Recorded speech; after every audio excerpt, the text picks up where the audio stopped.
Muy bien, gracias a ustedes. Muy buenas noches. Agradecido de compartir con ustedes esta próxima hora, hoy viernes, terminando la semana y también evaluando lo que es el paso de la tormenta Melissa con un especialista que después del doctor Balcácer dar las buenas noches, lo presentaremos. Buenas noches, Balcácer. Gracias, Guillermo. Buenas noches a ti, buenas noches a todos nuestros amables telespectadores, que esperamos que este final haya sido con tranquilidad. Gracias por estar en sintonía con nuestro programa. Hoy, como Guillermo dice, tendremos un especialista en el área que podremos evaluar desde la formación de la tormenta al paso final por la República Dominicana. Que no solamente es nuestro hermano Osiris de León, hay más Osiris de León también. Y precisamente en ese ámbito de los especialistas en materia de riesgos y desastres, tenemos hoy a un amigo de varios años, un fajador, conocedor del área. Nos referimos a nuestro amigo Fausto Esteves, ingeniero de profesión, ¿verdad? Así es. Bienvenido, hermano. Un gusto tenerte por acá. Fausto es un especialista, como decíamos, en materia de riesgos y desastres.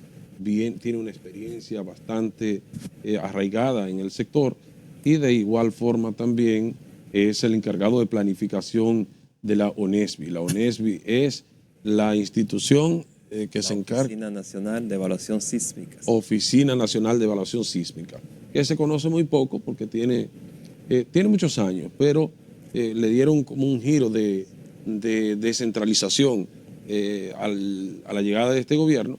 Y Fausto, pues, está laborando para esa institución también. Un gusto tenerte por acá. Un placer recibir esta invitación, de acompañarles en este programa, llegar a su audiencia y permitirnos, pues, que el país se entere, lógicamente, de los acontecimientos que han venido ocurriendo en sentido de gestión de riesgos a desastre en este país. Pues vamos de inmediato a iniciar. Vamos desde el principio, de manera cronológica, para que nuestros amigos televidentes puedan entender. Cuéntanos cómo se forma la tormenta Melissa y su trayectoria. Bien, la tormenta Melissa, como todos los ciclones tropicales, recordando que hay 3 ciclones tropicales, ¿verdad? Que son las depresiones tropicales, las tormentas tropicales y los huracanes, que es como si fuesen 3 niños, cada uno de ellos por edad o tiene su nombre, ¿verdad? Asimismo, las depresiones tropicales, hasta que el fenómeno no alcanza los 63 kilómetros por hora, se llama depresión tropical. Una vez adquiere los 63 kilómetros por hora y hasta 117 kilómetros por hora, se llama tormenta tropical y es donde adquiere el nombre, como el caso de Melissa. Y si llega a los 118 kilómetros por hora, a partir de ahí se llama huracán. O sea que el huracán es el más grande o poderoso de los ciclones tropicales. Entonces, en el caso de Melissa, regularmente se forman a partir del calentamiento en la zona, a nivel del mar. Este calentamiento en la parte superior del nivel del mar genera entonces que haya vapor de agua suficiente y ese vapor de agua con los vientos alisios va generando, entonces se va formando. Entonces hablamos de un disturbio tropical, básicamente para la formación. En base a este disturbio es atípico porque regularmente los ciclones tropicales que afectan la República Dominicana y el Caribe, pues nacen en las islas de Cabo Verde, al norte de África, y hacen su recorrido y dan un tiempo, lógicamente, para el monitoreo meteorológico.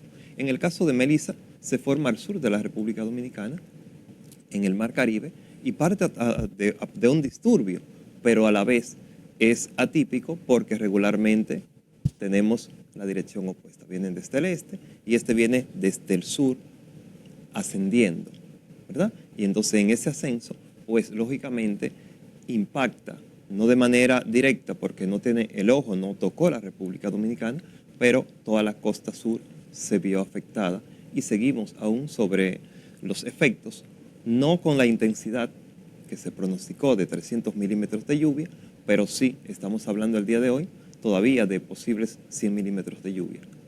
¿Y qué significa esto de 100 milímetros de lluvia para la población? Que es bueno que conozcan. 100 milímetros de lluvia significa 10 centímetros de altura en un terreno plano. Entonces, cuando hablamos de 200 milímetros de lluvia, hablamos de 20 centímetros en un terreno plano. Pero ¿qué pasa? Que la lluvia que cae sobre una zona X se desplaza hacia las zonas más bajas. Y entonces, si en la zona plana era de 10 centímetros, ¿verdad? Entonces, cuando un área grande se desplaza toda esa agua a una zona baja, no son 10 centímetros en la zona baja, entonces tiende a subir. Por eso decimos 100 milímetros de lluvia, 10 centímetros no es gran cosa, ¿verdad? De altura, porque me da quizás un poquito más arriba del talón. Pero cuando esos 10 milímetros, esos 100 milímetros, que son 10 centímetros de lluvia, bajan a una zona baja, lógicamente, entonces podemos tener 70, 80 centímetros de altura. Y entonces ahí es donde se generan las inundaciones. Mira, Fausto, me ha gustado esa explicación y quiero que tú, más o menos, con un señalamiento en tamaños, nos digas lo siguiente. El pueblo, ¿verdad? No voy a decir ignorante. Ignorante y desconocedor son para mí cosas diferentes. Así es. Pero que desconoce. Yo mismo a veces oigo 300 milímetros de agua, 200, 300. Y yo decía, ¿cómo es eso? Ahora se habló en esta tormenta que está todavía, quedan algunos rasgos, de aproximadamente 300 milímetros de agua. Si uno le hacemos así o así, ¿cuánto aproximadamente viene siendo?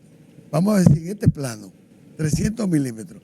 ¿Sería de ese tamaño más o menos? Son 30 centímetros. Todos hemos tenido una regla en las manos. Esa regla con la que regularmente medimos son 30 centímetros. Entonces estamos hablando de esta altura, más o menos.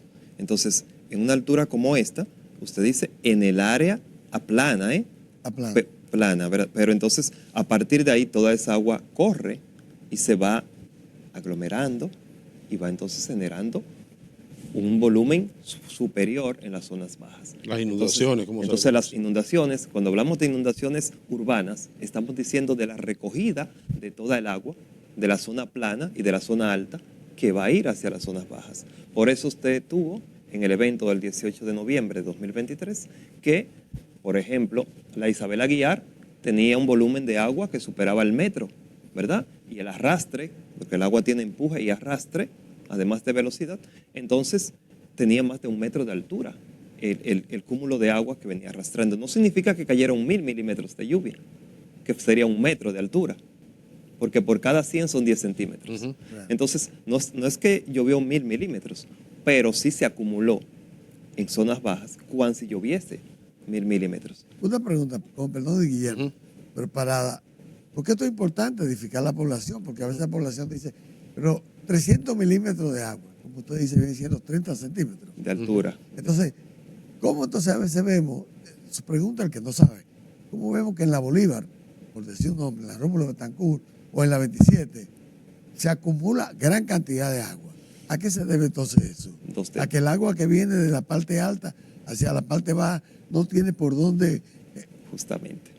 Justamente se debe a que tenemos que tener una ciudad diseñada para que ese volumen de agua pueda drenarse al unísono de que va cayendo, ¿verdad? O casi inmediatamente después. Pero el drenaje pluvial que tenemos en la ciudad de Santo Domingo en muchos puntos, pues lógicamente no permite que esta cantidad de agua fluya en un tiempo hábil. Entonces se va acumulando. Si digamos, tenemos 100 litros de agua, por ponerlo en litros, 100 litros de agua, y están saliendo 30, pues los 70 se están acumulando. Entonces, cuanto menos eficiente es el drenaje pluvial en una zona X de la ciudad, entonces mayor posibilidad de inundación hay, porque el agua se va a acumular mayor. Entonces, va a depender de esto y va a depender también del tiempo en que se acumulen esos. Ahí es que sucede entonces que por cualquier llovinita el malecón sufre de ciertas inundaciones, porque el agua baja hacia el malecón y entonces no tiene una pendiente que salga al Mar Caribe. Y no solo la pendiente, porque la pendiente es natural o se le da, ¿verdad? En las calles se diseñan con un bombeo para que el agua se decline hacia los lados. Eso por un lado, el bombeo de las calles.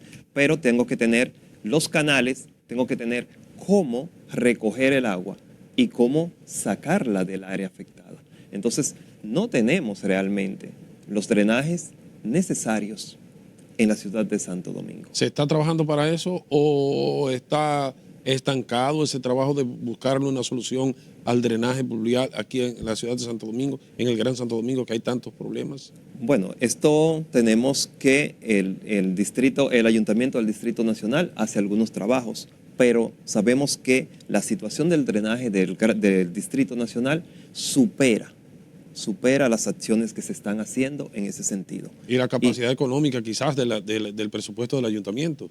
Pudiere, pero el gobierno central tiene que entrar en auxilio de una situación como esta, porque ¿a cuántos afecta?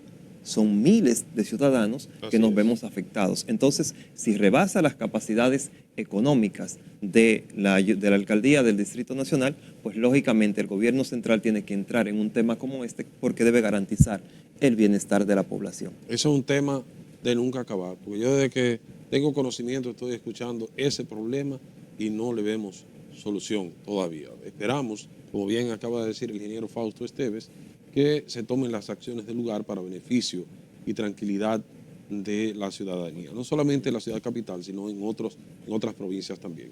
Vámonos a nuestra primera pausa comercial y de inmediato regresamos.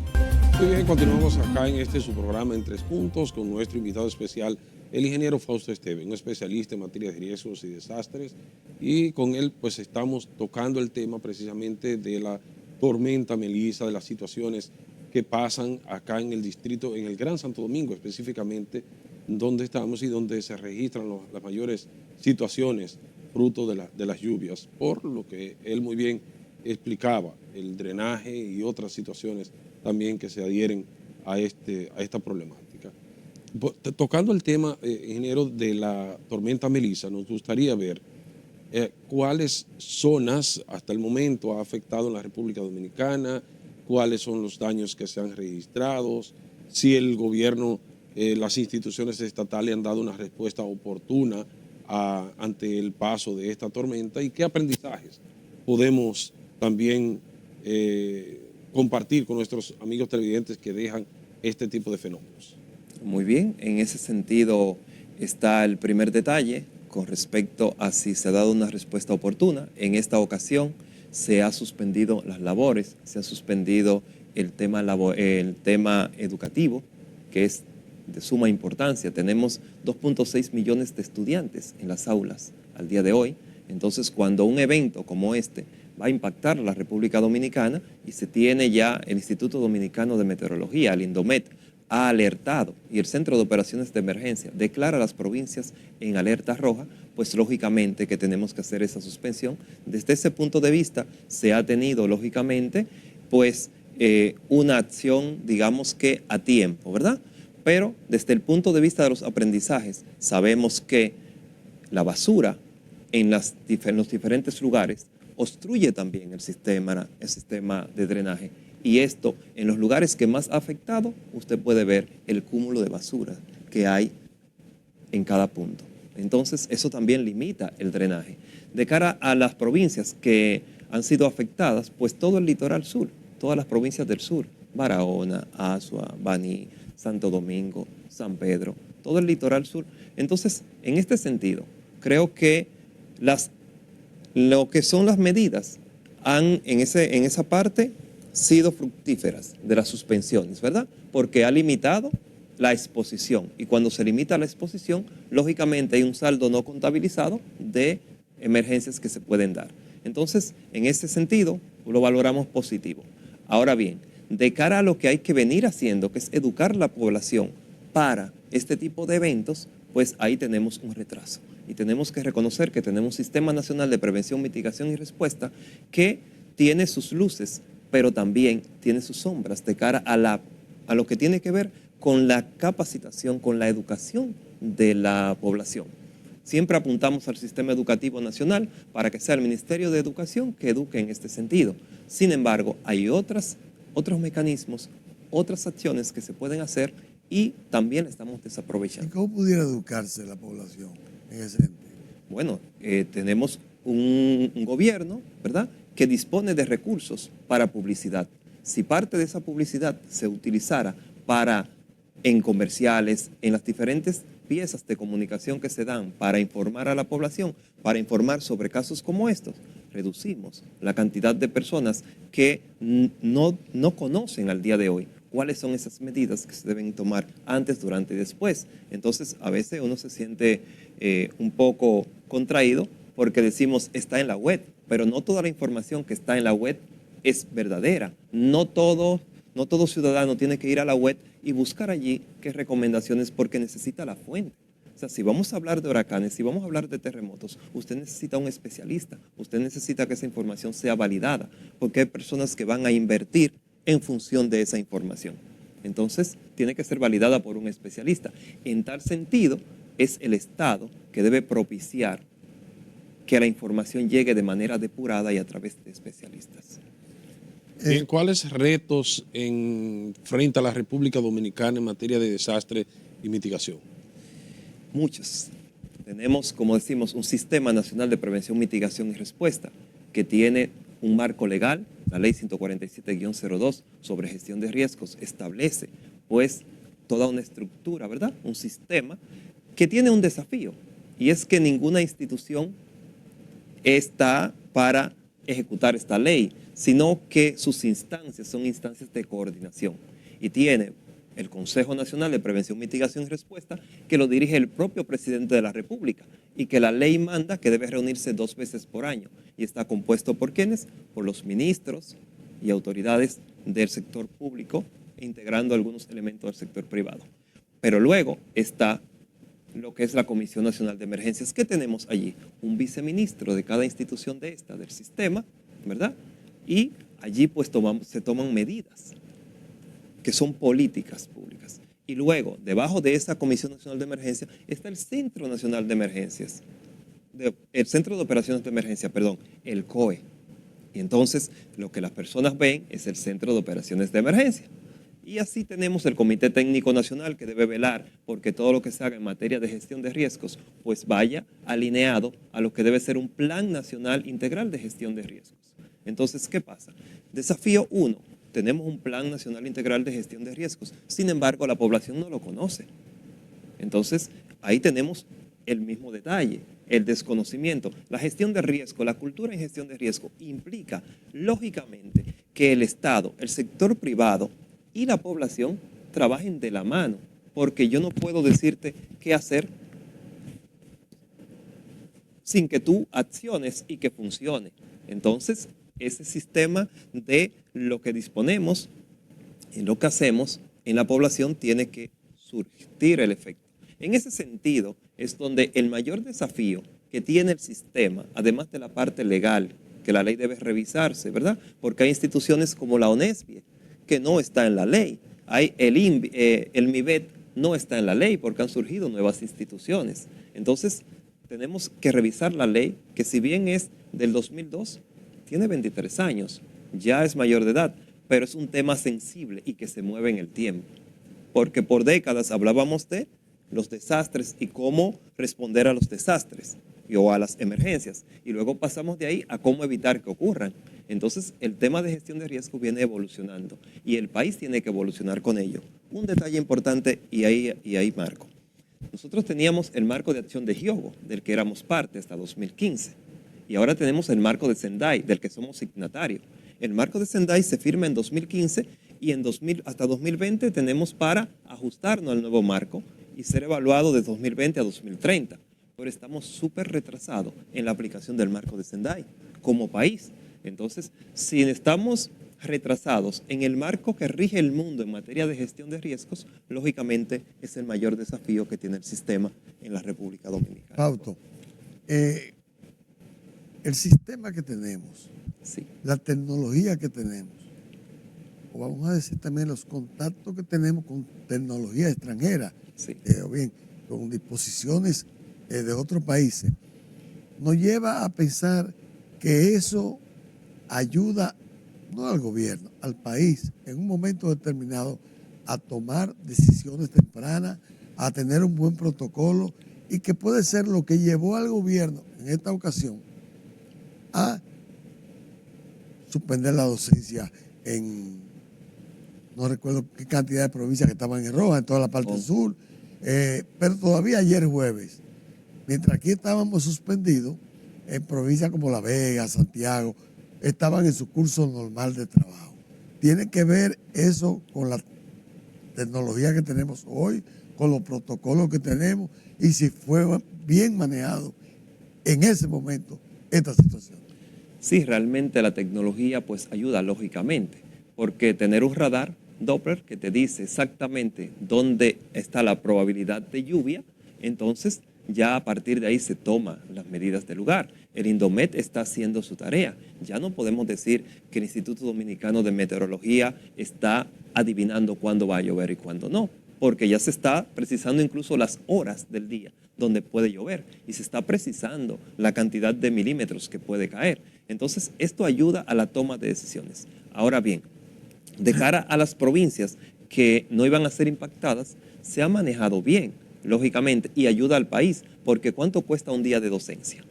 Usted tiene que pensar que un día de docencia implica todo lo que va al sistema educativo en 240 días, lo divide entre 240 y tiene un número por día de lo que le cuesta al sistema educativo al país. Entonces, hay ahí, lógicamente, un costo que se da, ¿verdad? A favor del país en la toma de decisiones. Bien. Fausto, con la anuencia tuya y de nuestros amigos televidentes, vámonos a nuestra siguiente pausa comercial y de inmediato regresamos con el ingeniero Fausto Esteve, un especialista en materia de riesgos y desastres. Adelante, señor director. Muy bien, continuamos en su programa en 3 puntos con nuestro invitado especial en el día de hoy, el ingeniero Fausto Esteve, un especialista en materia de riesgos y desastres. Estamos abordando, a propósito del paso de la tormenta Melissa, todo lo que implica este tipo de fenómenos naturales. Y antes de irnos a la pausa, ingeniero, usted hablaba y de igual manera Balcácer hacía énfasis en el uso de la tecnología que nos ayuda a mantenernos informados y en cuanto a la proyección de este tipo de fenómenos naturales. Y estoy haciendo también al mismo tiempo iba pensando en cómo los mapas satelitales nos ayudan a ver esa proyección de la tormenta. Y específicamente en el caso de Melissa, vemos que tiene un comportamiento, como ustedes los técnicos le llaman, errático, porque vemos que a su paso por el sur de la República Dominicana, por la costa sur, vemos que pasa también al sur de Haití y que en los próximos días también estará ya a partir de mañana y pasado mañana por la costa sur de Jamaica.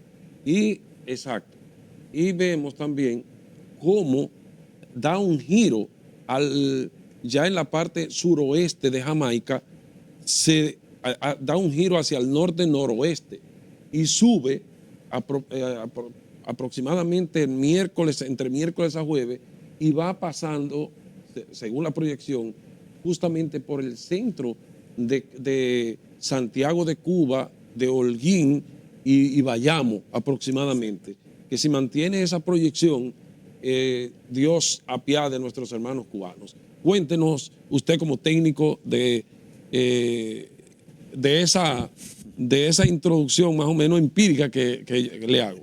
Muy bien, excelente. Realmente los fenómenos naturales son erráticos, ¿verdad? Por definición. No podemos proyectar, si no son modelos, lógicamente, que dicen que trayectorias similares han cursado en esa dirección.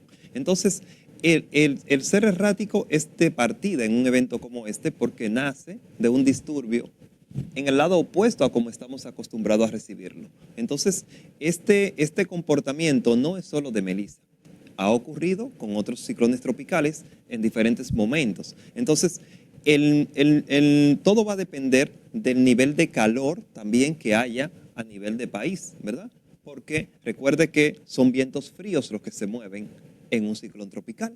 Son vientos, cálidos, que se mueven en un ciclón tropical y en función de las condiciones que encuentra es que va generándose mayor dimensión o reduciéndose y además está siempre buscando hacia dónde obtener esos vientos cálidos para mantenerse fortalecido. Entonces, eso es lo que le da el movimiento errático y como vemos, se mantiene por la costa sur del país, pasa a República Dominicana y Haití, que es la misma isla, ¿verdad? Ujú. Pero luego conseguiría condiciones más favorables cuando entre en mar abierto y por eso es que hace el giro hacia el norte. Lo que me llama la atención es, ingeniero, que, por ejemplo, en los actuales momentos tenemos 9 provincias en alerta roja. Sí.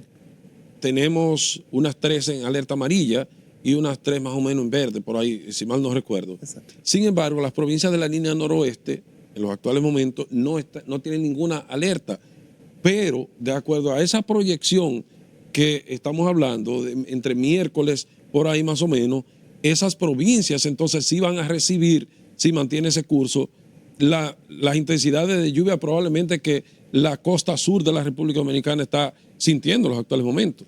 Sí, lo que pasa es que en función de lo que estábamos conversando, la tecnología nos permite ya determinar cuándo serían esos efectos. Así y es. no suspenderíamos labores de docencia, no tendríamos alerta en esa zona del noroeste hasta que no tengamos cercanía con el evento. Recuerden que ahora los boletines meteorológicos tienen 48 horas. Entonces, 48 horas antes daríamos la alerta, o el Indomet daría la alerta. Cuando digo daríamos, estamos hablando de especialistas. Entonces, se da la alerta cuando ya se confirme, porque además es una trayectoria, es una probabilidad. Proyección. Entonces, cuando la proyección se acerque y ya tenga la oportunidad de materializarse, entonces se ofrece la alerta. Mientras tanto, se va aprovechando el tiempo hábil para que el país sea productivo. Entonces, también habría que ver con el giro que dé, cuán lejos queda y cuántas bandas de lluvia pudieran estar abrazando Haití y llegando hasta la zona noroeste de nuestro ¿Qué país. tan preparada está la población nuestra para recibir este tipo de tormentas y que esté orientada, como usted decía en principio, educada? Porque no todo se le puede dejar a las autoridades. La población tiene que jugar su papel. Y usted hablaba, por ejemplo, de los cúmulos de basura, que vemos que eso impide que el drenaje pueda mantener su curso normal. Cuéntanos de ello. Bien, si vemos entonces en esa dimensión a la población y evaluamos la educación en función de sus acciones, entonces tenemos que decir que falta mucho por lograr todavía, porque aún seguimos colocando las basuras donde no debemos, seguimos manteniendo, sabiendo que se acerca una tormenta que trae ráfagas de vientos asociadas, seguimos viendo que hay en los patios, siguen habiendo objetos. Sabemos que todavía consideramos que es un evento que nos va a permitir estar en casa jugando dominó, cuando realmente tenemos que estar alerta a todo lo que pueda ocurrir. Todavía tenemos parte de la población que se niega a ser evacuado de una zona a la orilla de una cañada o de un río, cuando ya tenemos el pronóstico de que habrá una inundación. Entonces, tenemos todavía un desafío muy grande en ese aspecto. La población tiene que poner de su parte, pero también los gobiernos locales tienen que hacer su tarea, porque los gobiernos locales, con su ley 176-07, lógicamente están invitados a capacitar su población para cómo actuar. Entonces es un sistema, tenemos que crear una cultura de gestión de riesgos y no solamente es gobierno central, o sea, también los gobiernos locales, pero podemos aprovechar las empresas con el tema de la responsabilidad social empresarial y que también puedan dirigir recursos a la capacitación de la población. Y la población por sí misma, que es la que va a resultar afectada, debiese inquietarse de cara a estos fenómenos que son recurrentes año tras año. Tenemos eventos porque tenemos una temporada ciclónica que dura 6 meses y no significa esto que son solo esos 6 meses la posibilidad de un ciclón tropical. Se han formado tormentas tropicales en diciembre, ya fuera de la temporada ciclónica. De hecho, el único mes que en el registro de ciclonología de los 500 años que no se ha formado un ciclón tropical es febrero. Y tengo un amigo que dice que es porque febrero es muy cortito, no le da tiempo a llegar. Mira, Fausto, nosotros tenemos, además de los fenómenos meteorológicos, tenemos siempre las posibilidades de actividades sísmicas en República Dominicana.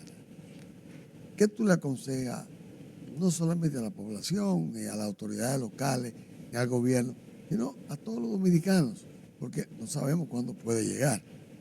¿A qué se debe que tengamos las dos cosas? Bien, en este sentido, justamente el 20 de este mes, hace 2 días, tembló la tierra y estábamos ya bajo alerta meteorológica, lo cual significa, y quiero aclarar, que los terremotos no dependen del clima y que puede ocurrir un terremoto durante una tormenta tropical sin ningún problema, ¿eh? Entonces, lo que tenemos son 14 fallas geológicas en este país. ¿Y qué es una falla geológica? Es que nuestro país, nuestra isla, está sobre una placa que es una roca gigante, ¿verdad? Y sobre esa placa que está en nuestro país, con la presión de la placa de Norteamérica y la placa de Sudamérica, estamos la placa del Caribe, que es pequeñita, 14 veces más pequeña que la placa de Norteamérica, que le hace presión hacia abajo, y unas 10 veces más pequeña que la placa de Sudamérica, que la empuja hacia arriba, esa roca se rompe.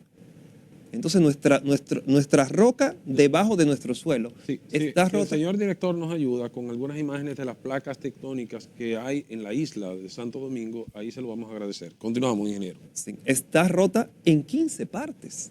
Nuestra placa, o sea, nuestra isla está rota en 15 partes. Y esos rompimientos que hay en esa roca son las placas tectónicas, las fallas geológicas. Y esas fallas geológicas lo que hacen es que con el movimiento de rotación de la Tierra alrededor de su propio eje y que genera el día y la noche, y el movimiento de traslación alrededor del Sol que genera las estaciones del año, pues se van rozando los dos pedazos de roca.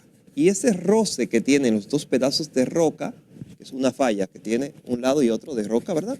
Se va acumulando energía. Y esa energía se va acumulando segundo a segundo, y en cualquier momento puede liberarse esa energía. Y esa energía sube a través de los materiales de la Tierra, sea roca, lo que tengamos, primo, arcilla, lo que tengamos en ese punto, y entonces cuando llega a la superficie, mueve la corteza terrestre y genera dos ondas principalmente. La onda primaria o P, que se traslada, se moviliza, como si lanzáramos un objeto en el agua.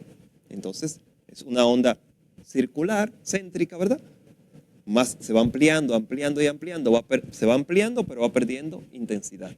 Y la onda S, que es la onda secundaria, que es como si sacudiésemos un lienzo que hace una onda y asimismo sacude el suelo.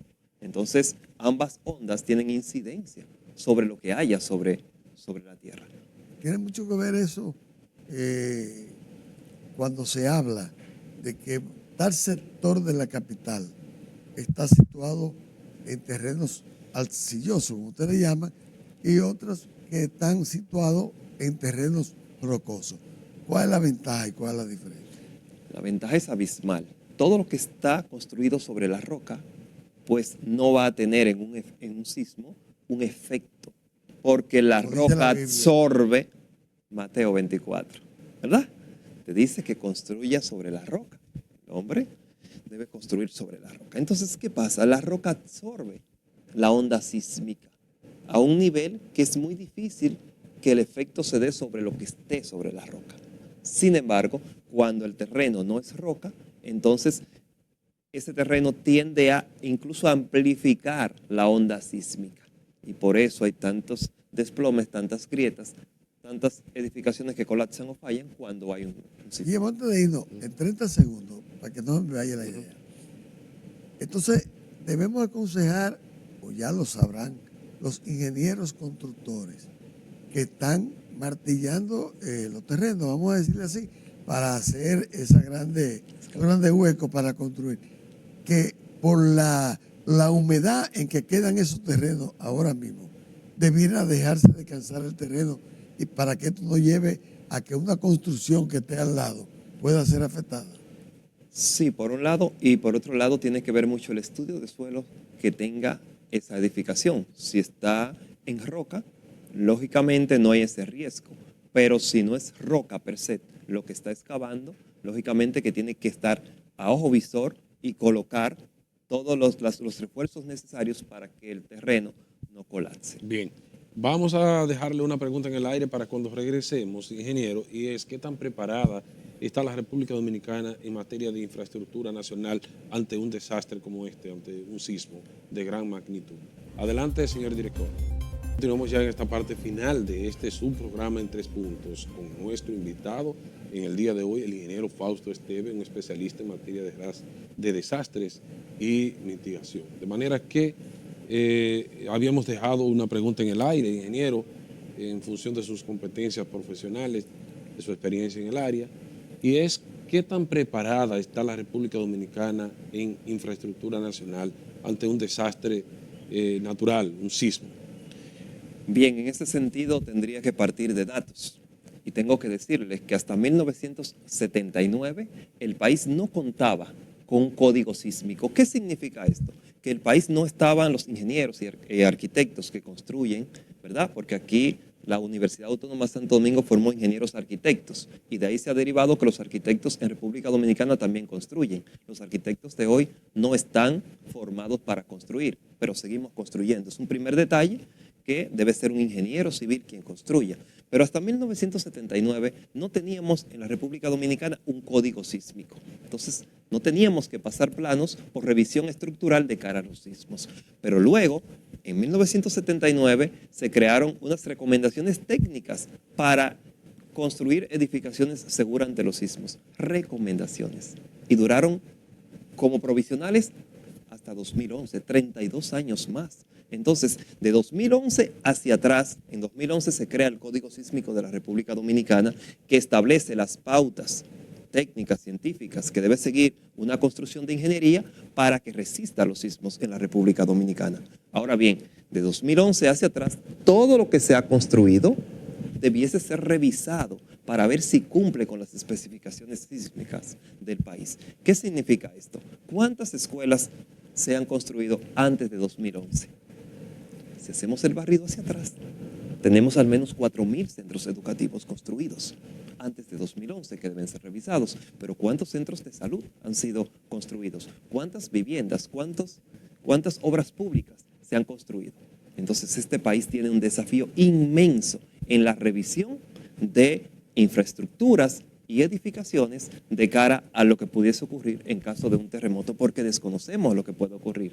Y si a esto le sumamos que el país tiene cerca de un 70% de edificaciones informales, hay especialistas que se atreven a hablar hasta de un 90% de edificaciones informales. Entonces, cuando una edificación es informal, significa que no pasó por la revisión de los planos y que no ha sido construidas con las supervisiones del lugar, ¿verdad?, rigurosas, y que no sabemos qué puede pasar allí. Entonces, tenemos un escenario donde esos dos elementos, sumado al desconocimiento casi absoluto de la población, de las medidas a tomar antes, durante y después de un terremoto, tenemos un escenario muy complejo, muy complicado. ¿Y qué medidas básicas, importantes pero básicas, pudiera tomar un gobierno cuando revise no solamente las escuelas y los colegios, apartamentos, torres que se construyeron antes de esa época, si se encuentran que algunas de esas decisiones se tomaron con desconocimiento, pudieran resolverse algunos casos de eso sin que tengan que echarse al suelo esa construcción? Sí, la respuesta es sí. Existe lo que se llama reforzamiento estructural o retrofit. De hecho, la Oficina Nacional de Evaluación Sísmicas de Infraestructuras y Edificaciones, la ONESPIE, es una institución del Estado Dominicano y que hace un trabajo gratuito para revisar las instituciones, fue creada para revisar las edificaciones e instituciones públicas, ¿verdad? Y también privadas, pero las privadas a solicitud, las públicas casi como mandato único, ¿verdad? Entonces, una vez se hace la revisión estructural con técnicos especializados, se utiliza el FEMA P154, que es un formulario con el que se evalúan las edificaciones en los Estados Unidos, adaptado al país, y técnicamente se le deja saber si existe la posibilidad de que su edificación colapse. Entonces, si existe la posibilidad de colapso, se lleva a una evaluación detallada donde se determina en qué punto de la edificación es que colapsaría. Y entonces, el reforzamiento estructural que se puede hacer, hay técnicas de ingeniería que te permiten reforzar la edificación para que resista el sismo. Eso lo haría un ingeniero estructuralista. Un ingeniero estructuralista certificado por el MIBET, lógicamente, para que no digamos que cualquier ingeniero que se graduó ayer puede ya hacer un reforzamiento estructural. Recientemente, ingeniero, nosotros hemos visto, precisamente del MIBET, que ha tomado una serie de decisiones con algunas construcciones, específicamente acá en el Gran Santo Domingo, y a los nacionales chinos, para citar un ejemplo, porque no solamente es a ellos, eso es lo que ha salido en los medios de comunicación, pero eso es lo que más se ha resaltado, algunas edificaciones que la han hecho sin contar con la permisología del lugar. ¿Cuál es la opinión que le merece a usted este tipo de decisiones preventivas? Bueno, la opinión que me merece como especialista en gestión de riesgo a desastres y que tengo por bandera la preservación de la vida es que si están justificadas técnicamente, si el material que se ha utilizado en las edificaciones no es el adecuado, si las dimensiones de los elementos estructurales no es el adecuado, si las formas en que se han conectado los elementos estructurales no es el adecuado, es una edificación que lógicamente puede colapsar incluso sin un terremoto, y tenemos 14 fallas geológicas y vivimos en un país que tenemos una parte del país en alto riesgo sísmico y otro en mediano riesgo sísmico, lo cual significa que no existe ni una sola provincia que esté en bajo riesgo sísmico. Por tanto, si una edificación así corre riesgo de colapsar, incluso sin un terremoto, ¿qué será en un terremoto? ¿Cuántas personas pueden coexistir en una edificación de esta? Y no importa quién sea el dueño de la edificación.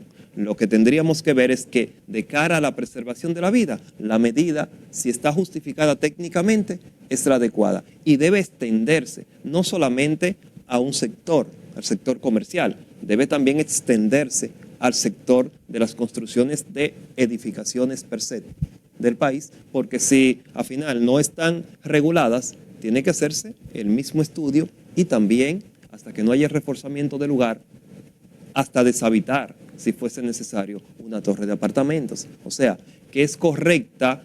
A partir de ahí lo que debe seguir es un protocolo país para que los dueños de la edificación hagan los ajustes del lugar y vayan teniendo la permisología de aperturar sus locales si son comerciales. Fausto, yo he oído muchos comentarios de hace muchos años de que el centro, esa respuesta dándola en un minuto, de que el centro de Santiago o por el centro de Santiago hay una falla sísmica, hay un problema que vive eso como, diríamos, en constante amenaza de que pueda suceder algún tipo de falla. Bien, Santiago tiene la falla septentrional que le pasa al norte de Santiago, no es por el centro de Santiago, pasa al norte de Santiago, pero ¿qué pasa? Es una de las fallas más importantes y además está activa. Eso significa que en cualquier momento un movimiento sísmico en esa falla va a afectar a Santiago. Y como sabemos que un sismo en cualquiera de las fallas de la República Dominicana puede afectar todo el país, teniendo la falla septentrional tan cerca y otras fallas que pasan cercanas, pudiéramos tener en Santiago un gran desastre. Y lo dibujamos muy sencillo. ¿Qué se necesitó para atender el colapso de una edificación como YETSE? ¿Qué pasaría si tenemos 100 edificaciones que colapsan juntas? ¿Qué pasaría? Que pueden ser 1000. ¿Todavía la tecnología finalmente no permite predecir un sismo? No, hay acercamientos tecnológicos, ¿verdad? Pero aún no tenemos a nivel global esa posibilidad real. En 30 segundos, un mensaje de manera educativa, como es su formación también, a nuestros amigos televidentes en función de sus competencias. Desde el alma, desde el amor, le pediría a los ayuntamientos, ¿verdad?, a los empresarios, al gobierno central, a los educadores, que orienten y que abran las puertas para que se conozca qué hacer antes, durante y después de un terremoto, así como de cara a un ciclón tropical, para que nuestro país pueda avanzar en términos de lo que es la cultura de gestión de riesgos. Ingeniero, muchísimas gracias. El tiempo es el que manda. Decirle que es un honor para nosotros contar con su comparecencia acá por las competencias profesionales que le caracterizan. Muchísimas gracias. A ustedes, Gracias. Feliz noche. Hasta la próxima, si Dios lo permite. Hasta luego.